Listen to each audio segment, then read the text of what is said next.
Geneva Moss, at 69 years old, had believed that 34 years of standing behind a pharmacy counter, measuring doses to the tenth of a milligram, reading prescriptions in the careful shorthand of physicians whose handwriting would have defeated a cryptographer, counseling mothers on children's fevers and elderly patients on drug interactions and teenagers on acne medications they were too embarrassed to ask their parents about, had earned her something more than a 2-acre plot of mud and broken stone at the far edge of a family farm she could no longer call home.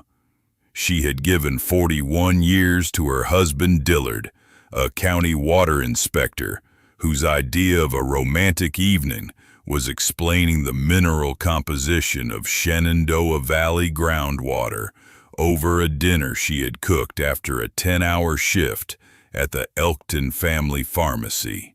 Then, 8 months before this story opens, Dillard's heart had stopped on a cold February morning while he was reviewing water sample data at his kitchen desk, and before the dogwoods bloomed along the Blue Ridge Parkway that spring. His younger brother Boyd had already contacted an attorney about the will. Geneva wasn't just overlooked, she was dismissed, as if 4 decades of partnership with a man who loved water the way some men love gold could be reduced to a crumbling hole in a hillside and a handshake, while Boyd Moss and his wife Charlene inventoried the 200-acre Moss family farm, the cattle, the equipment, the farmhouse with its wraparound porch and its view of the Shenandoah ridgeline. Geneva received the deed to the abandoned 1870s Springhouse on 2 acres at the property's edge. The Springhouse, Boyd had said at the reading of the will, leaning back in his chair with the dismissive confidence of a man who measured everything in acres and head of cattle. His barrel chest strained against his worn brown rancher's jacket, and his thick gray mustache twitched with something between amusement and contempt. "That's a hole in a hill with a puddle. You can't even drink the water. It tastes like minerals. Enjoy your puddle, Geneva." But what Boyd and Charlene didn't know, what they were too focused on grazing rights and cattle futures to suspect, was that beneath the moss-covered limestone of that crumbling springhouse, flowing through a channel that Dillard Moss had secretly maintained for 25 years, ran a spring producing naturally occurring lithium mineral water with a chemical composition that pharmaceutical companies would pay millions to source.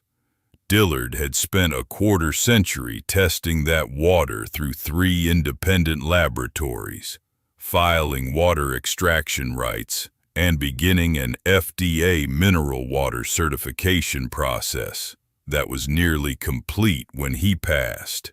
He had been planning for this exact moment for decades, waiting for the day when Geneva would most need to understand that the man who talked about water at dinner every night had been quietly building her a fortune 1 quarterly lab report at a time.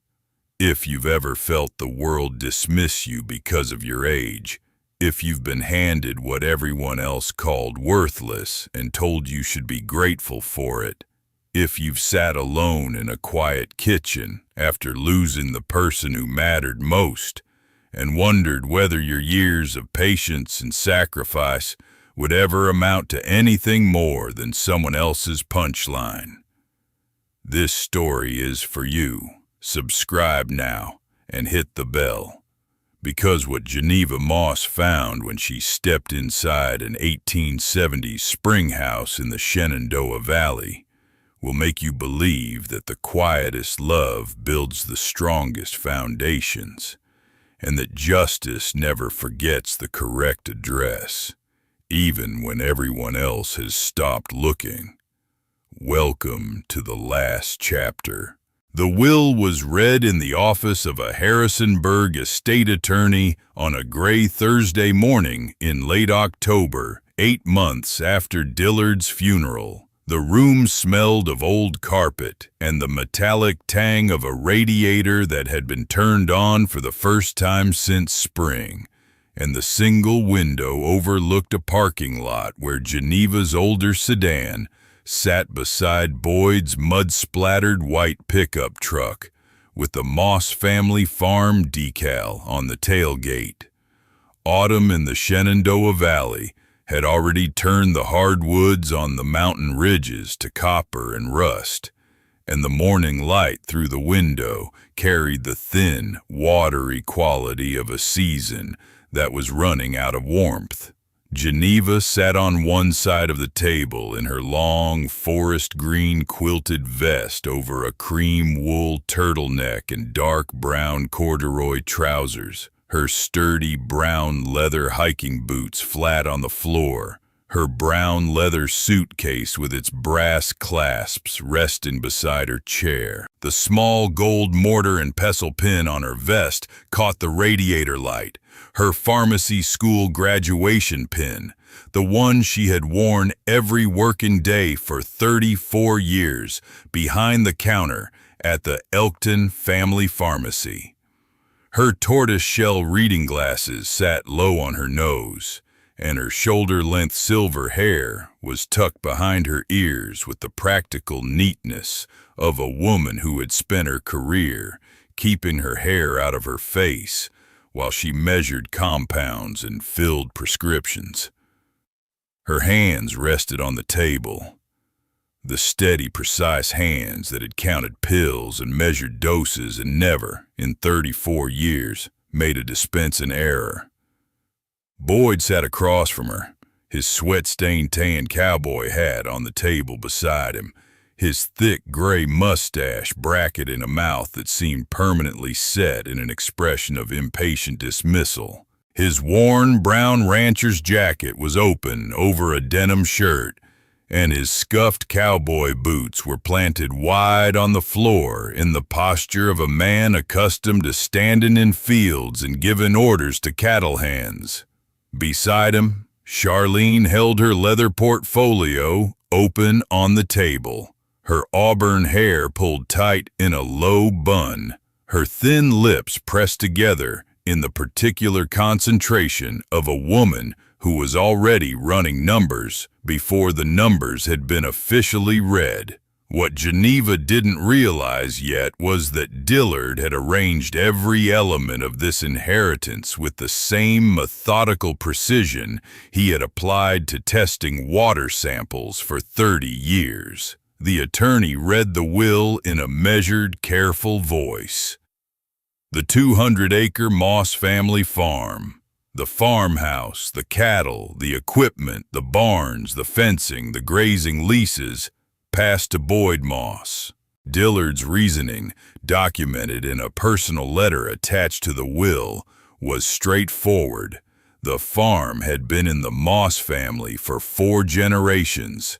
Boyd had worked the land since he was 18, and the cattle operation was Boyd's livelihood. The farm should stay with the farmer. Geneva received the deed to the 1870s Springhouse on 2 acres at the property's eastern edge, a savings account containing $11,000, and Dillard's personal effects, his water testing equipment, his field notebooks, his surveyor's tools, and his collection of geological survey maps of the Shenandoah Valley. The silence after the reading lasted 4 seconds. Geneva counted the way she had counted doses for 34 years, each unit measured, each interval precise. Then Boyd spoke. "Well," he said, adjusting his cowboy hat on the table with the slow confidence of a man who had just been handed everything he expected, "that's about right. The farm stays with the family." He looked at Geneva with an expression that mixed pity with satisfaction. "You got the Springhouse, Geneva. I know it's not much. Hell, it's barely standing. The roof's caved in, the springs all silted over. Tastes like you're drinking a rock. But Dillard wanted you to have something. So there you go. He shrugged, the shrug of a man who had already dismissed the topic.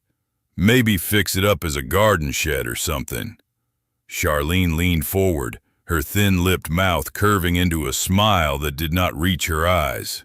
We should discuss the transition timeline, Boyd. I've already been in contact with a corporate beef operation out of Staunton about grazing rights on the south pasture. They want to run 300 head starting in the spring, and they need the water access confirmed by December. She glanced at Geneva, the way one glances at an item on a checklist that has already been crossed off. The Springhouse acreage is outside the main fencing, so it shouldn't affect the lease arrangement. Water access, Geneva said quietly, the first words she had spoken since the reading began. Both Boyd and Charlene looked at her with mild surprise, as though a piece of furniture had cleared its throat. Which water access are you confirming for the corporate lease? The spring-fed troughs on the south pasture, Boyd said. Same ones we've been using for years. The spring feeds a pipe that runs to 3 cattle troughs along the fencing line. It's reliable water, one of the best features of the property. He said this with the certainty of a man who had been using something for so long that he had forgotten to ask whether it belonged to him. Geneva said nothing more. She folded the deed and placed it in her suitcase, latched the brass clasps, and stood. Her hands were steady. Her gray-green eyes behind the tortoise-shell reading glasses were calm and observant. The eyes of a woman who had spent 34 years reading the fine print on pharmaceutical labels and understood that the most important information is almost always in the smallest type. She drove back to the small apartment she had been renting in Elkton since leaving the farmhouse 6 months earlier. A 2-room unit above a hardware store, where the November drafts came through the window frames and the radiator clanked like a metronome through the night. She set her suitcase on the kitchen table and opened it and spread the deed and Dillard's personal letter beside a single cup of tea that grew cold while she read. But it wasn't what she found in those documents that changed everything. It was what she found in Dillard's field equipment, the battered green canvas bag of water testing gear she had seen him carry every morning for 30 years and never once thought to examine. Inside the bag, tucked beneath a calibrated pH meter and a stack of sample collection bottles, was a small envelope addressed to her in Dillard's precise, angular handwriting.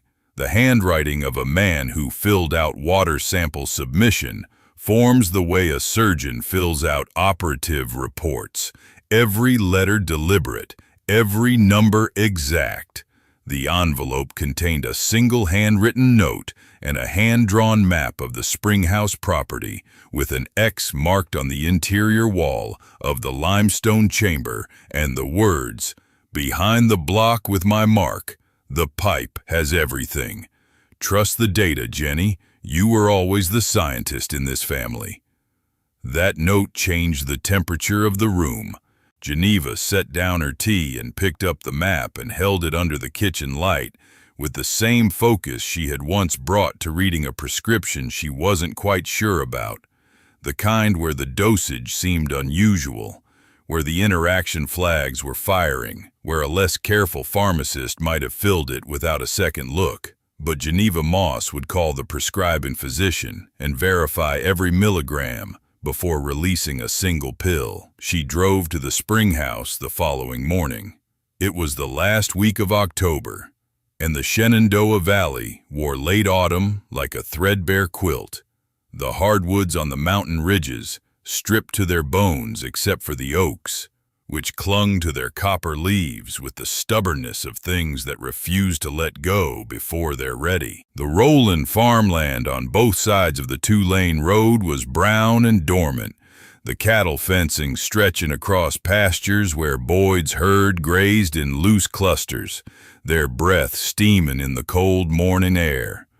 Limestone outcroppings jutted from the hillsides like the exposed vertebrae of the valley itself, and the morning mist hung in the low places, the creek bottoms, the hollows, the spaces between the ridges, as though the mountains were exhaling slowly in their sleep. The Springhouse sat at the eastern edge of the Moss property, where the farmland sloped upward toward a wooded ridgeline, half buried in a grassy hillside the way old Shenandoah springhouses always are, built into the earth to keep the water cool in summer and unfrozen in winter.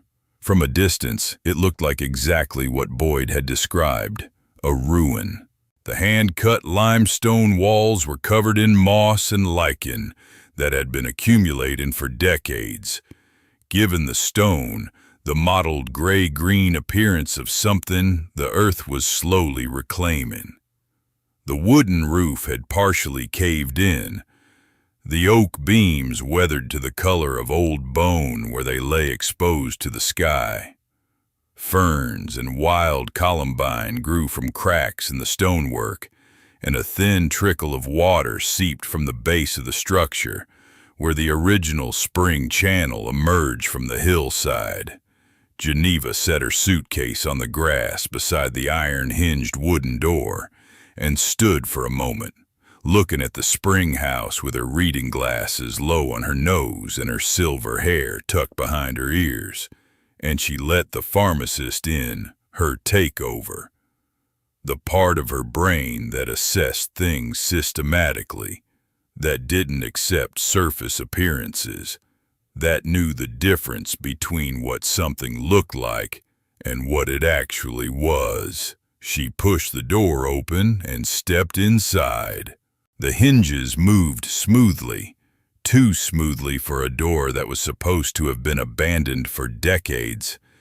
The interior of the Springhouse was a single vaulted chamber roughly 12 feet by 16, built from the same hand-cut limestone as the exterior, with a stone-lined spring channel running through the center of the floor. The air inside was cool and damp and carried the mineral tang of limestone-filtered water, not the stale, muddy smell of a silted-over spring, but the clean, sharp scent of water that was actively flowing through living rock. Geneva stood in the doorway and let her senses adjust the way she had once adjusted when walking into the pharmacy's compounding room, giving her nose time to calibrate, letting the ambient temperature register against her skin, listening to the acoustic signature of the space. The chamber echoed slightly, the way a well-sealed room echoes, and the sound of the water moving through the stone channel had a clarity to it that told her the channel was deep and unobstructed. She ran her hand along the interior wall. The limestone blocks were cool and slightly damp, covered in a thin film of mineral deposit that felt smooth under her fingertips, the particular smoothness of calcium carbonate buildup, which she recognized from the hard water scaling that had accumulated on the pharmacy's autoclave over decades of use. But beneath the natural mineral coating, the mortar between the blocks was firm and well maintained. She pressed her thumbnail into a mortar joint and felt the resistance of fresh Portland cement mixed within the last few years, not the crumbling powder of century-old lime mortar. Someone had repointed the interior walls recently, reinforcing the limestone structure from the inside while leaving the exterior looking abandoned. The craftsmanship was meticulous, the kind of invisible repair that only someone who understood structural integrity would bother to perform. And the water was flowing, not a trickle, not a seep, not the dying remnant of a spring that had been neglected for years. The channel was clear, and the water moved through it with the steady, purposeful current of a spring that had been maintained. The channel walls scrubbed of sediment, the limestone blocks along the edges repointed with fresh mortar, the overflow drain at the far end recently cleared of debris. Someone had been caring for this spring, and the care was recent. Geneva knelt beside the channel and examined the flow pattern with the trained observation of a woman who had spent her career noticing details that other people missed, the slight variations in prescription handwriting that indicated fatigue or distraction, the barely perceptible cloudiness in a compounded solution that meant the emulsion was beginning to separate. The water ran clear and steady, approximately 2 inches deep in the channel, with no discoloration, no sediment, and no organic debris floating on the surface.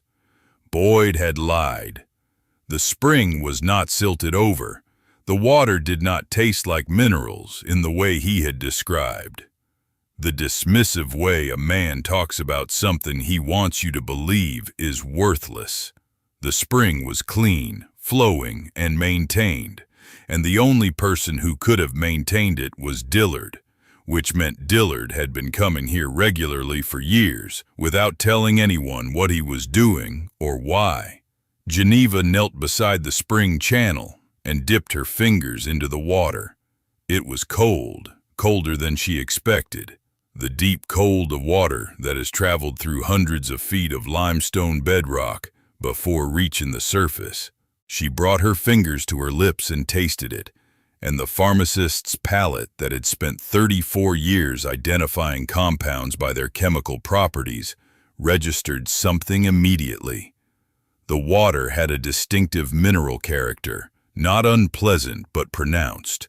A slight alkaline sweetness underlaid with a faint metallic edge that she recognized from her compounding days as the taste profile of lithium salts in solution. It was subtle, the way a trace element in a pharmaceutical compound is subtle, but to a trained tongue it was unmistakable. What Geneva didn't know yet was that the mineral she was tasting was worth more per gallon than anything Boyd's cattle had ever produced per pound. She stood and turned to the interior wall where Dillard's map had marked the X. The limestone blocks along the east wall were uniform in size and shape, the disciplined masonry of 1870s craftsmen who cut each stone by hand, except for one block at shoulder height that sat slightly proud of its neighbors, its surface marked with a small symbol that Geneva recognized immediately. Dillard's surveyor's mark, the stylized DM he scratched into boundary stones and reference points throughout the county as part of his water inspection work. She had seen that mark on 100 field maps over 41 years of marriage. It was his signature in stone, and it was here, on this wall, marking something he had hidden for her to find. She gripped the edges of the marked block and pulled. It moved outward with a gritty scrape of limestone on limestone, and behind it, wedged into a cavity that had been carefully chiseled into the wall, was a sealed PVC pipe roughly 18 inches long and 4 inches in diameter, capped at both ends with threaded plugs, and wrapped in a layer of plastic sheeting to protect it from moisture. Geneva lifted the pipe from the wall and held it in both hands. It was heavier than she expected. The weight of documents, she realized, the particular dense weight of rolled papers compressed into a tube. The PVC was clean and dry, the threaded caps sealed with plumber's tape, the plastic sheeting still supple. All signs that this container had been checked and resealed regularly, the way a pharmacist rotates stock and verifies expiration dates, the way a careful man ensures that the most important prescription he ever prepared would still be viable when the right person was ready to fill it. She carried the pipe to the stone ledge beside the spring channel and set it down, and she stood over it in the cool, mineral-scented air of the Springhouse and pressed her palms flat against the limestone ledge and breathe the way she had trained herself to breathe during 34 years behind the pharmacy counter.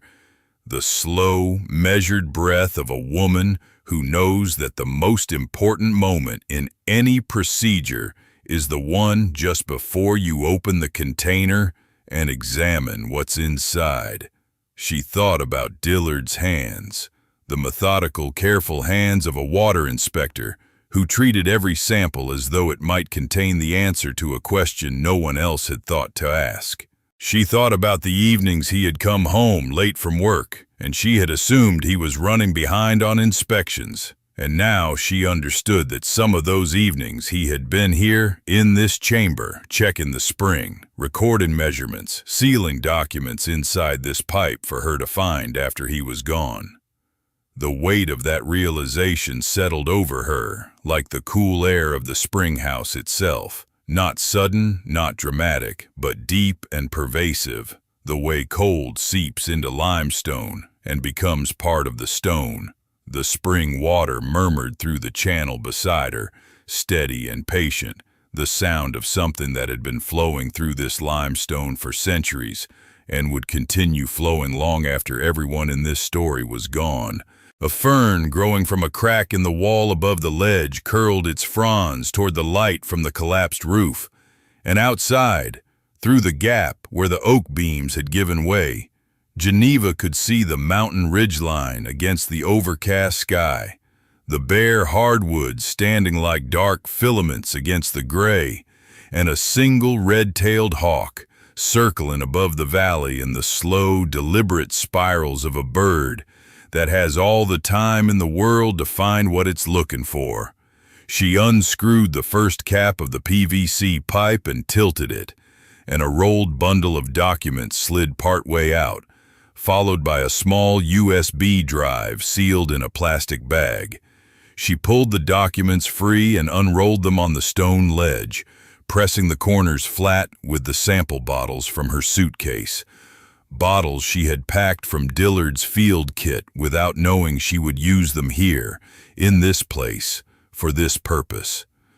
The first documents were water quality lab reports, 25 years of them, 100 quarterly reports from 3 independent laboratories, each one analyzing the chemical composition of the spring water to pharmaceutical grade standards.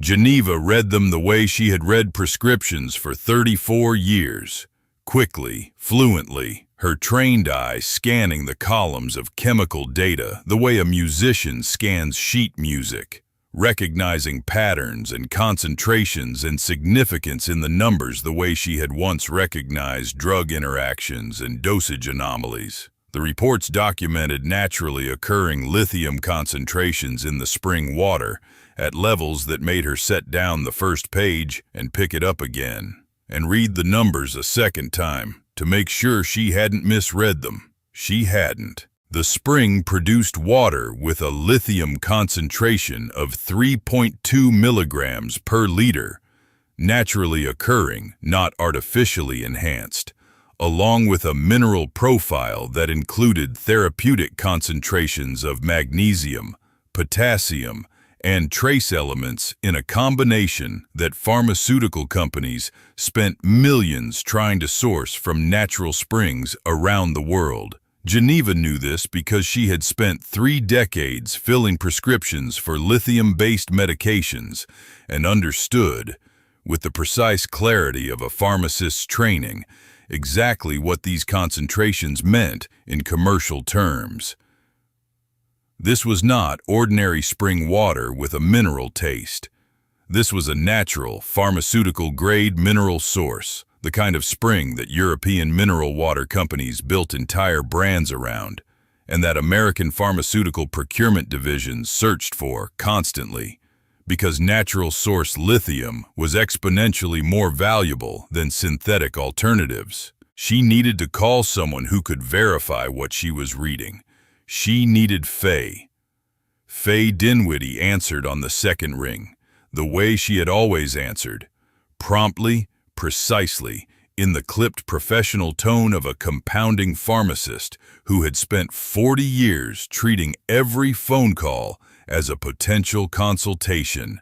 Geneva read her the lithium concentrations and the mineral profile from the first 3 lab reports, and the line went quiet for nearly 10 seconds, a silence that carried the specific weight of a chemist processing data that doesn't align with what she expected to hear. "Geneva," Faye said, her voice careful and exact. "Read me the lithium assay from the most recent report, the one with the parts per million breakdown." Geneva read it, holding the lab report up to the light from the collapsed roof, so the printed numbers sharpened against the white paper.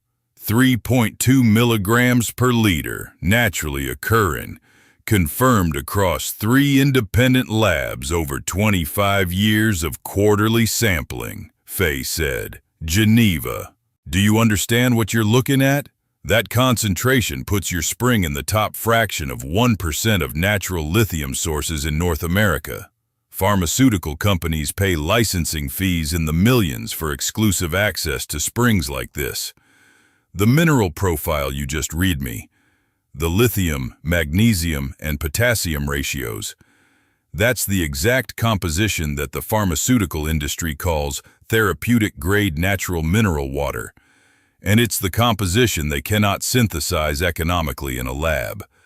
They have to source it from natural springs, and there are fewer than a dozen springs on this continent that produce water at those concentrations. Dillard tested this water for 25 years, Faye. Every quarter, 3 different labs, because he was building an evidence base. 25 years of consistent quarterly data from 3 independent labs. That's not casual testing. Geneva, that's a regulatory-grade documentation protocol. He was building the foundation for an FDA mineral water certification application. With this data set, the certification process would be nearly automatic. He was creating an asset, Geneva, and he was doing it the way a scientist does it, with data, with patience, with evidence that no one could dispute. Geneva held the phone against her ear and looked at the lab reports spread on the stone ledge, page after page of chemical analysis, each one dated and numbered and stamped with the laboratory's certification mark. Each one representing a day when Dillard had driven to this Springhouse, collected a sample in a sterile bottle, labeled it with his precise handwriting, and mailed it to a laboratory without telling a soul. 100 times over 25 years. 100 acts of faith that the data would eventually matter, that someone would eventually read it, that the pharmacist he had married would eventually sit in this limestone chamber and understand what he had been building with every quarterly report. The scope of his patience was almost incomprehensible. "There's more in the pipe, Faye. There are legal documents. Read them to me, every word." Geneva unrolled the second set of documents on the stone ledge. They were official filings, water extraction rights registered with the Virginia Department of Environmental Quality, establishing Geneva Moss as the rights holder for all water extracted from the spring on the 2-acre Springhouse parcel. Dillard had filed these rights in Geneva's name, not his own, and the filings predated his passing by over 15 years. He had also begun an FDA mineral water certification process. Application number, correspondence with the FDA's Center for Food Safety, preliminary approval letters indicating the application was in the final review stage. The certification, once complete, would authorize the spring water to be commercially marketed as natural therapeutic-grade mineral water with verified lithium content, a designation that would multiply the spring's commercial value by a factor of 3 or more. And beneath the FDA documents, in its own sealed plastic sleeve, was a letter on corporate letterhead from a pharmaceutical procurement officer. The letter was dated 2 years before Dillard's passing. It was addressed to Dillard Moss at a post office box Geneva hadn't known he maintained. The letter offered $5.1 million for exclusive 20-year extraction licensing rights to the spring water, contingent on verification of the mineral concentrations and completion of the FDA certification process. $5.1 million for water from a spring that Boyd had called a puddle. Dillard had never responded to the letter. A handwritten note in his angular script was clipped to the back. Don't reply until FDA cert is complete. Certification triples the licensing value. Patience, Dillard, patience.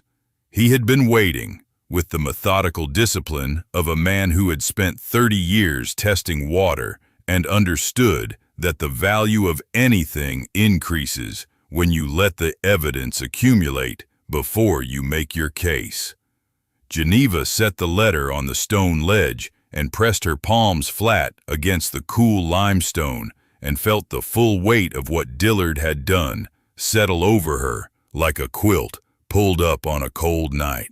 25 years, 100 quarterly lab reports, 3 independent laboratories, water extraction rights filed in her name, an FDA certification nearly complete, a $5 million offer he hadn't accepted because he knew it would be worth more if he waited, all hidden inside a PVC pipe behind a limestone block marked with his surveyor's symbol, in a springhouse that everyone believed was worthless, on 2 acres that his own brother had dismissed as a hole in a hill with a puddle. But there was something else Geneva needed to understand before she could act on any of this, and the answer was outside the springhouse, in the mud along the hillside where the spring channel fed into the lower pastures. She walked outside and followed the spring channel downhill, tracing the water's path through the grass and the limestone outcroppings, and what she found 200 yards from the springhouse door made her stop and stand very still in the November wind.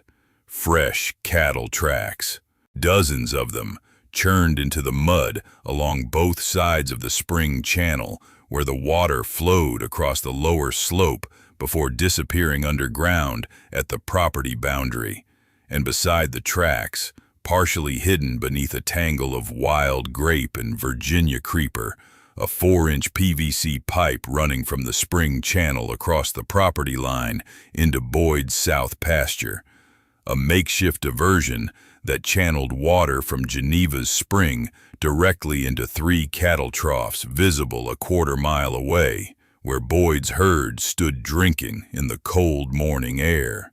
Boyd hadn't just lied about the spring's condition, he had been stealing her water. The pipe looked like it had been in place for years. The PVC was sun-faded and stained with mineral deposits, and the connection point at the spring channel was anchored with concrete that had long since cured and weathered.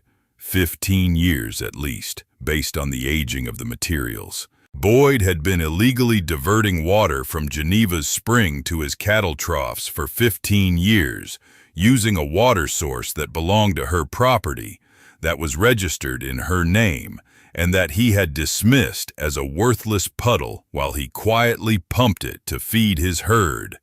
The answer to Charlene's corporate grazing lease was standing right in front of her. The water access that Boyd had promised the Staunton beef operation, the reliable spring-fed troughs that were one of the best features of the property, came from a spring he didn't own, on land he didn't control, through a pipe he had installed without permission on someone else's 2 acres. Geneva walked back to the springhouse and sat on the limestone ledge beside the lab reports and the pharmaceutical letter and the FDA documents, and she pulled the pH test kit from her suitcase, the one she had kept from her pharmacy days, a professional grade kit she had used for decades to verify the pH of compounded medications before dispensing them. She knelt beside the spring channel and ran the test with the practiced efficiency of a woman who had performed 10,000 such tests in her career, dipping the indicator strip, timing the color development, reading the result against the calibrated chart with the steady, precise eye of a pharmacist who had never once guessed at a reading when she could measure it instead. The pH confirmed what the lab report showed: alkaline mineral water, consistent with the lithium carbonate profile documented in 25 years of independent testing. The water flowing through this channel was exactly what Dillard's data said it was: a naturally occurring, pharmaceutical-grade mineral source, verified and documented, with a rigor that would satisfy any regulatory body or commercial licensee on the continent. She tested the conductivity with a portable meter from Dillard's field kit, measuring the total dissolved solids in the water the way she had once measured the concentration of a compounded solution, reading the display, recording the number, comparing it to the documented range in the lab reports. The conductivity was high, which meant the mineral content was high, which meant the lithium and magnesium and potassium concentrations were exactly where 25 years of data said they would be. The spring was consistent. The chemistry was stable. The asset was real. Geneva capped the pH kit and dried her hands on her corduroy trousers and looked at the documents spread on the stone ledge beside her. The lab reports, the extraction rights, the FDA application, the $5 million letter, and she understood, with the quiet certainty of a scientist reviewing evidence, that Dillard had not left her a hole in a hill with a puddle. He had left her a pharmaceutical-grade natural mineral spring, documented with 25 years of regulatory quality data, registered in her name, with an FDA certification pending and a multi-million-dollar offer already on the table. He had left her the most valuable 2 acres in the Shenandoah Valley, and he had dressed it in the clothing of ruin, the way a pharmacist seals a powerful compound inside a plain capsule, because the packaging doesn't matter, the chemistry matters. The following week, Geneva called Dr. Marcus Thiel at Virginia Tech. His name appeared in Dillard's correspondence files on the USB drive, a series of emails spanning 3 years in which Dillard had shared his water quality data with the hydrogeologist and received detailed analyses in return. When Geneva identified herself and explained what she had found, Dr. Thiel's measured, precise voice shifted slightly, the tone of a scientist who has been following a data set for years and has just been told that the final piece of the puzzle has fallen into place. "Mrs. Moss, your husband's data is some of the most thorough hydrological documentation I've ever reviewed, Dr." Thiel said. 25 years of quarterly sampling from a single source, with consistent results across 3 independent labs. That's the kind of evidence base that most hydrogeologists spend their entire careers trying to build for a single site. The lithium concentrations he documented are among the highest naturally occurring levels I've measured anywhere in North America. I told Dillard that 3 years ago, and the data has only strengthened since then. Can you verify the spring on site, Dr. Thiel? I need an independent scientific assessment before I proceed with the FDA certification. I'll be there Friday. I'm bringing my full field kit, conductivity meters, sample bottles, flow rate instruments. If the spring matches Dillard's documentation, and I have no reason to believe it won't, I'll provide a formal hydrogeological assessment that will support the FDA application and any commercial licensing negotiations. Your husband built a very strong case, Mrs. Moss. He just never got to present it. Dr. Thiel arrived on a cold Friday morning in early November, his weathered canvas field bag slung over one shoulder, his waterproof hiking boots already muddy from the walk across the hillside. He spent 4 hours inside the Springhouse and along the spring channel, taking water samples at 6 different points, measuring flow rates with instruments that looked like they belonged in a laboratory rather than a limestone chamber, and comparing his readings to Dillard's documented data with the careful cross-referencing of a scientist who trusts numbers more than opinions. The lithium concentration is 3.1 milligrams per liter, he said, standing beside the spring channel with his conductivity meter in one hand and a sample bottle in the other. That's within the margin of error of your husband's 25-year average of 3.2. The mineral profile is stable. The flow rate is consistent at approximately 8 gallons per minute, and the source aquifer appears to be a deep limestone formation that filters the water through several hundred feet of bedrock before it reaches the surface. This spring is not seasonal and it's not variable. It's a permanent, stable, high-quality mineral source, and it's been producing water at these concentrations for centuries. And the commercial implications.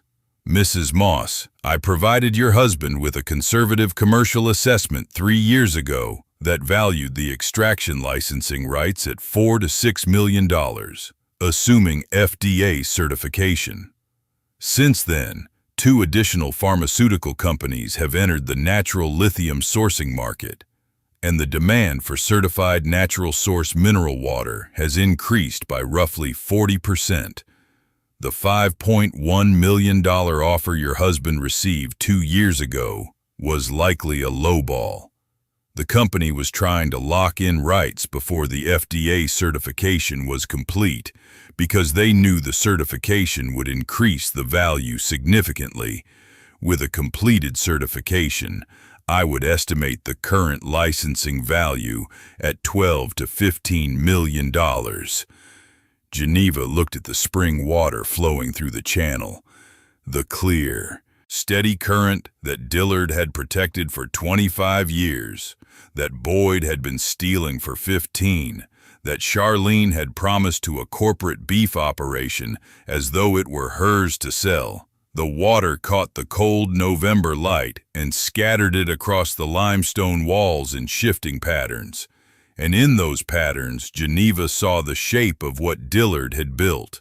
Not just a data set, not just a legal filing, not just a hidden pipe full of documents, but a complete scientific argument, assembled with the patience and precision of a man who understood that the most valuable things in the world are the ones that take the longest to prove.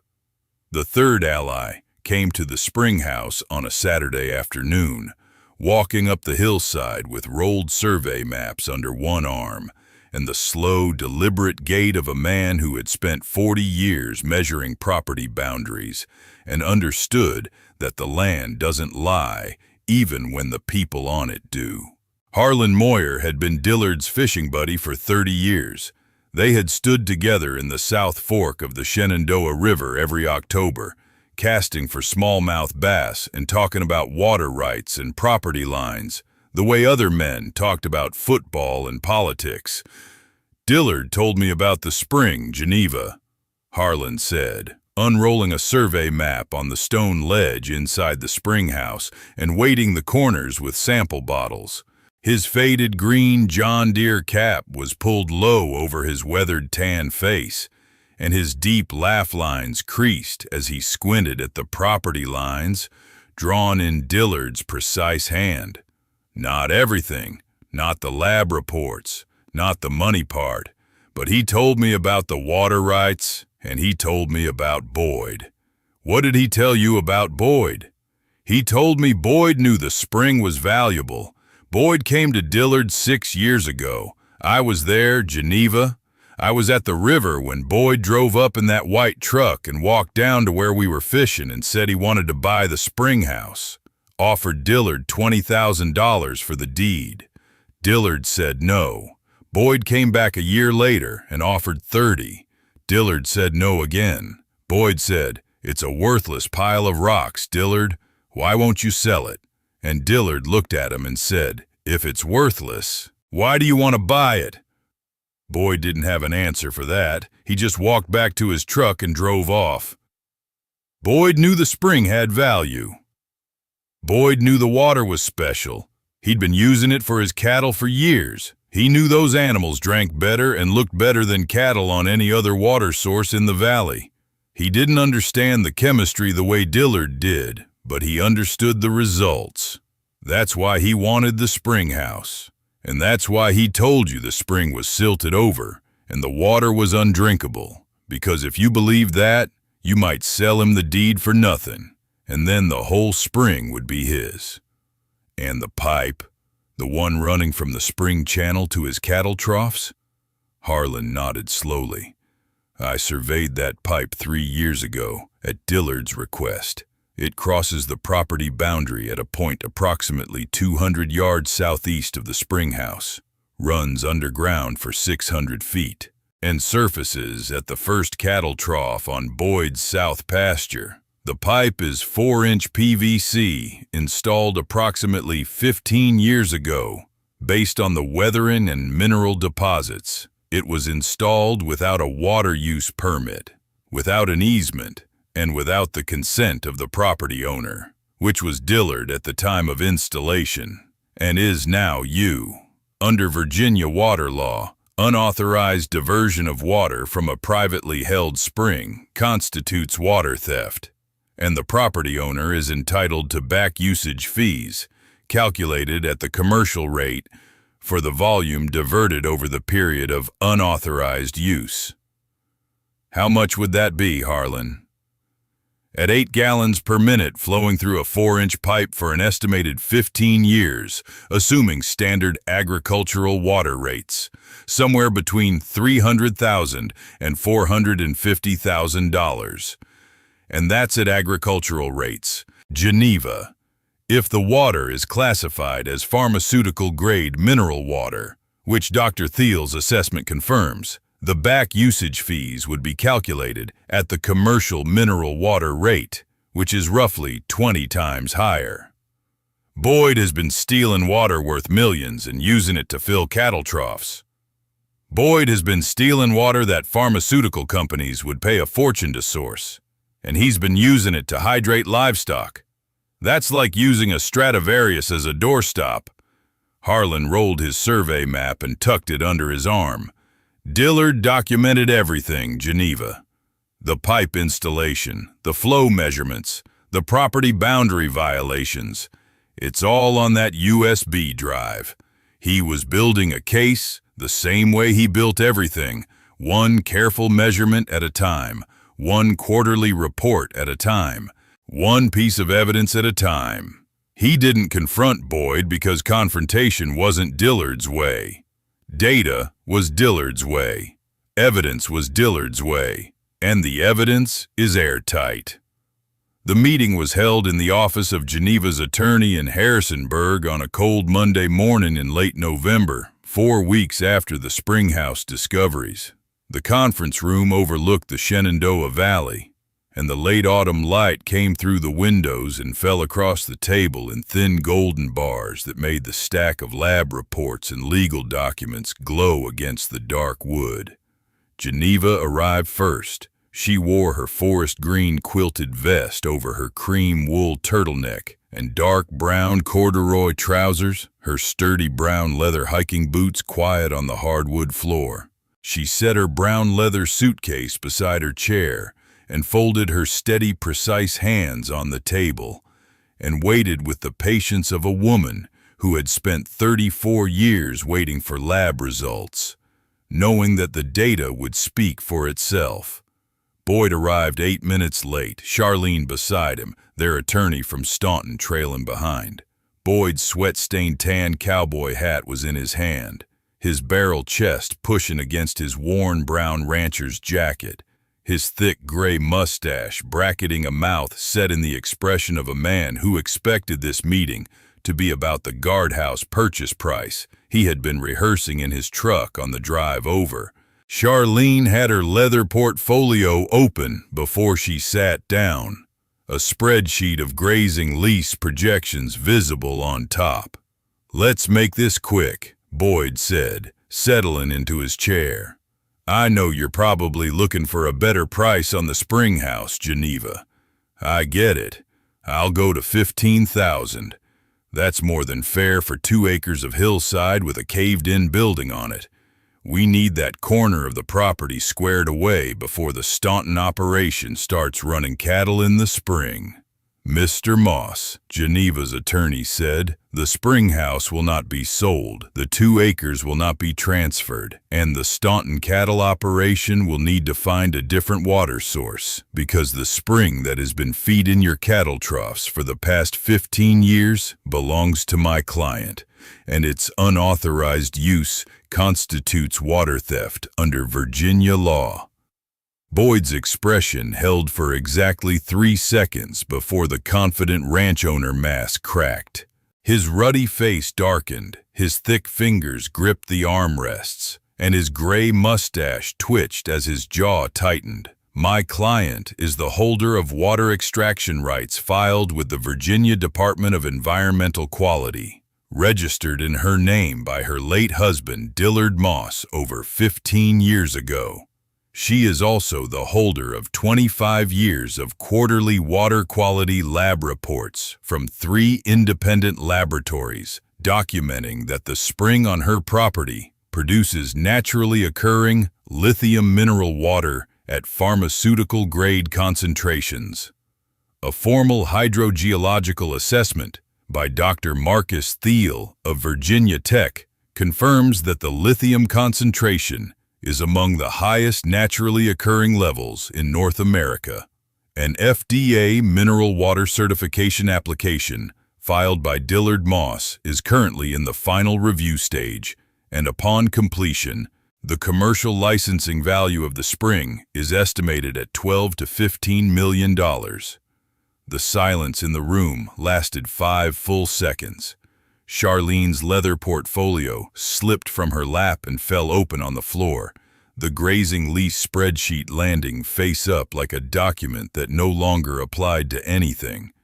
"That's impossible," Boyd said. His voice had lost its confidence. Underneath the rancher's bluster, something raw was showing through. The voice of a man who had just been told that the thing he dismissed as worthless was worth more than everything he owned combined. "That spring is it's just water. It's a puddle in a hill."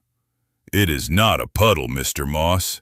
It is a pharmaceutical-grade natural mineral spring, documented with 25 years of scientific evidence, registered in my client's name, and valued at 8 figures. Your brother understood this.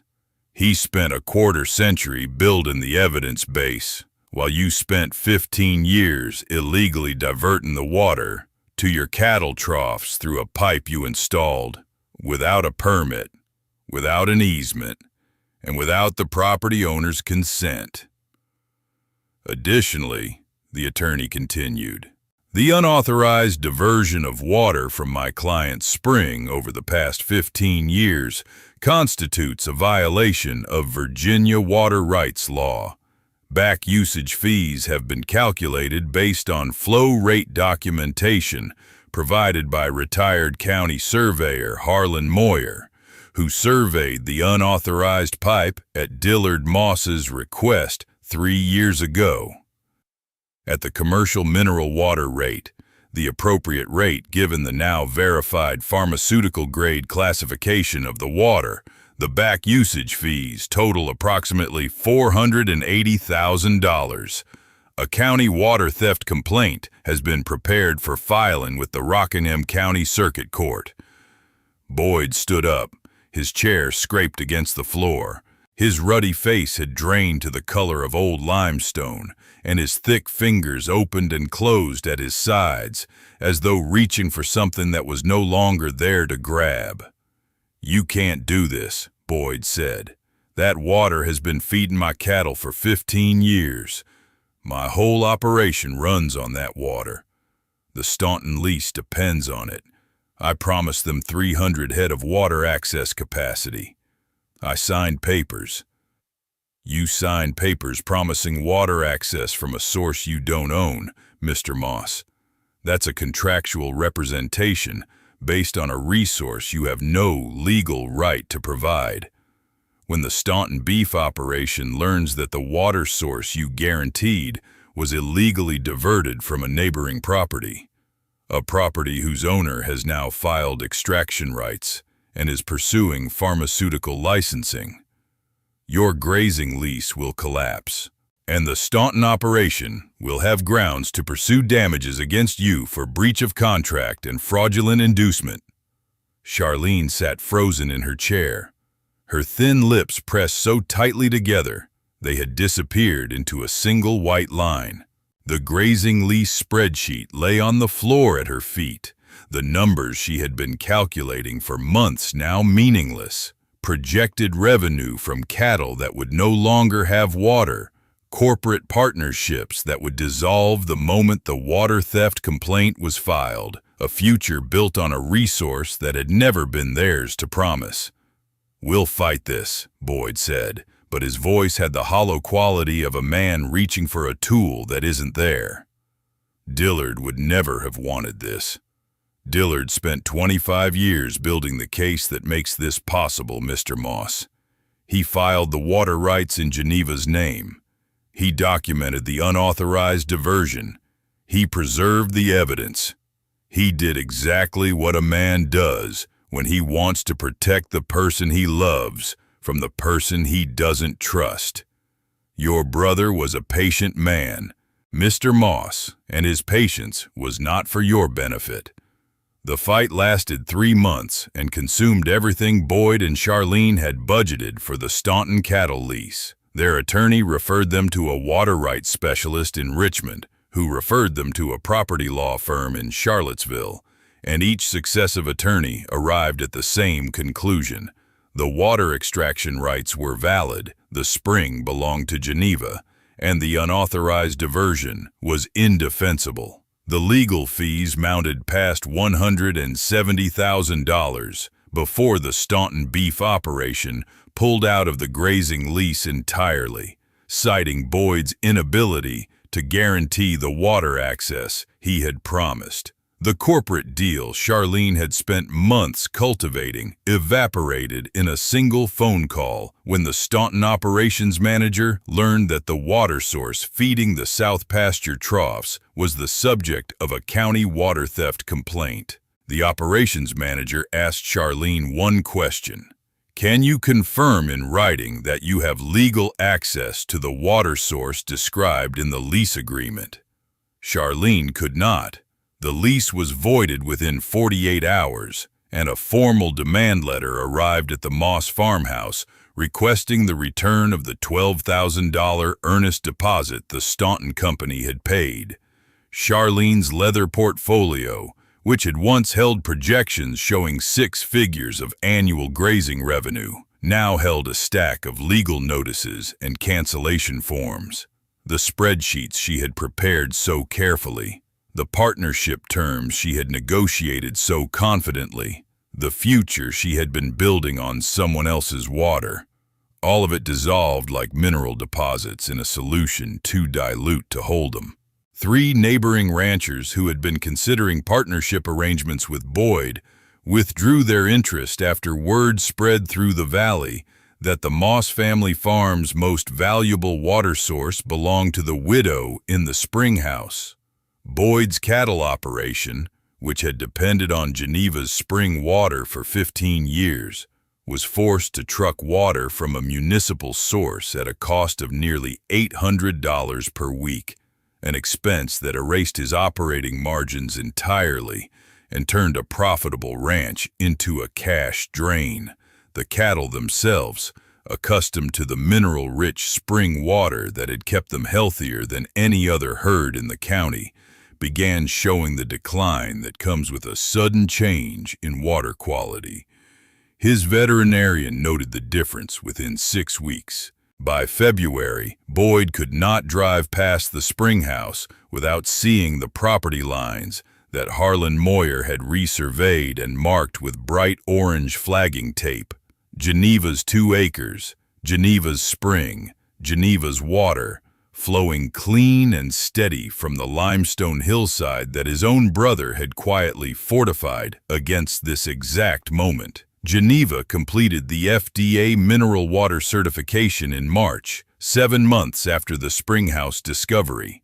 The certification, built on Dillard's 25 years of quarterly lab data, Dr. Thiel's hydrogeological assessment, and the verified extraction rights filed in Geneva's name, authorized the spring water to be commercially marketed as natural therapeutic-grade lithium mineral water, a designation held by fewer than a dozen springs in North America. She negotiated a responsible extraction licensing agreement with a pharmaceutical consortium that valued sustainability over volume, a 20-year license with strict flow rate caps to protect the aquifer, annual water quality monitoring, and a revenue-sharing structure that generated an annual income sufficient to fund the restoration of the Springhouse and the creation of something Dillard would have been proud of. She established the Geneva Moss Clean Water Scholarship, a fund for rural Virginia students studying environmental science, hydrology, and water resource management at Virginia colleges and universities. The first 3 scholarships were awarded in May to students from Elkton, Staunton, and Luray, young people from Shenandoah Valley families who understood, the way Dillard had always understood, that the most valuable resource in any landscape is the water beneath it. The Springhouse was restored as a working mineral water source and educational site, with interpretive displays explaining the geology of the Shenandoah Aquifer, the chemistry of natural lithium springs, and the story of the county water inspector who spent 25 years testing and documenting a spring that everyone else had dismissed as worthless.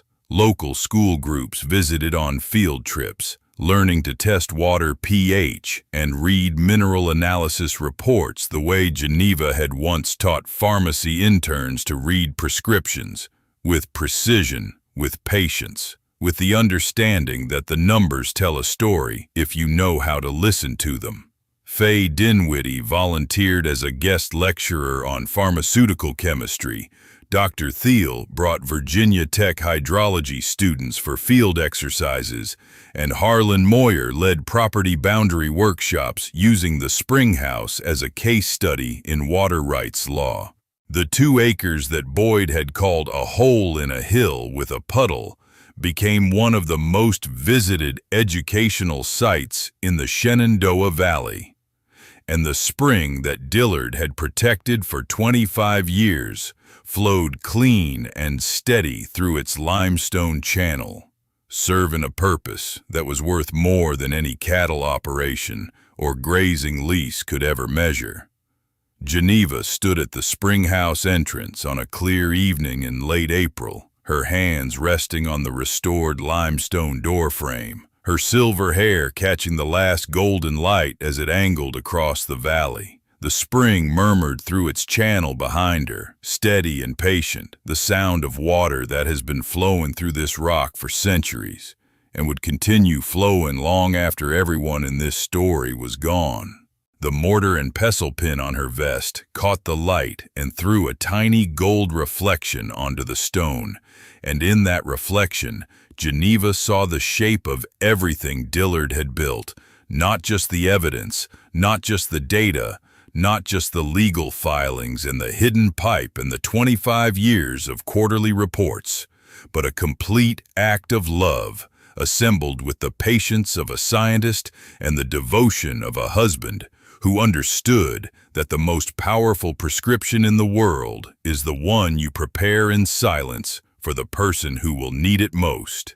If you stayed with us through this entire journey, from a devastating dismissal to an extraordinary discovery, from a crumbling Springhouse to pharmaceutical-grade mineral water and 25 years of hidden evidence, from a brother's contempt to a husband's decades-long act of quiet, meticulous, magnificent love, then you already understand what kind of person this story was made for. If Geneva's story touched something deep inside you, if you've ever been dismissed because of your age, if you've been handed what everyone else called worthless and told to be grateful for it, if you've discovered that what looked like a devastating ending was actually the beginning of something more extraordinary than you had dared to imagine, then you understand why these stories matter. Leave just one word in the comments describing the exact moment when you realized you were worth so much more than anyone around you ever knew. One word, that is all it takes, because Geneva's story proves that the quietest love builds the strongest evidence, that patience is not weakness, it is science, conducted by those who understand that the most valuable discoveries require the most rigorous proof, that you are never too old to test the water and find that the man who loved you most spent decades making certain you would never have to settle for someone else's leftovers. And that the people who truly love us do not simply say so. They file water rights and collect lab reports and seal documents in PVC pipes behind limestone blocks and wait, with the absolute faith of a scientist who knows the data will speak for itself when the right person finally reads it. Share this story with someone who needs to remember that their worth isn't defined by who dismissed them, but by who loved them enough to spend a lifetime hiding the proof inside a crumbling springhouse and waiting. Somewhere tonight, a quiet woman in a quiet town is holding a deed everyone has told her is worthless, wondering if anyone will ever see her value. Your word, your share, your small act of recognition might be the note that changes her whole story. Welcome to the last chapter. We'll see you in the next story.